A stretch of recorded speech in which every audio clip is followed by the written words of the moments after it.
Здравейте! Вие сте с рубриката Светлинки в действие, а аз съм Ваня. Всяко дете носи в себе си свят от чудеса. Когато му дадеш възможност да мечтае, то не просто играе, то създава. В частни детски градини Светлина вярваме, че въображението е начало на всяка идея. Аз съм нарисувал дом на извънземни.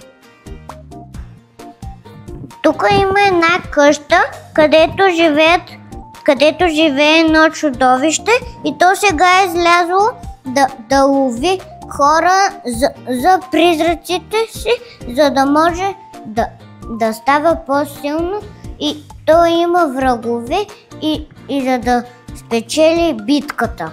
А творческото мислене е ключ към откритието на бъдещето.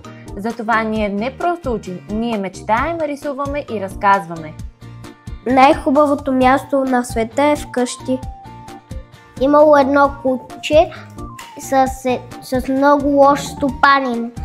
Той не му давал да пие вода, но един супергерой му помогнал и му донесъл водата. Защото когато въображението е на свобода, детето сияе, а ние сме тук, за да подкрепим тази светлина.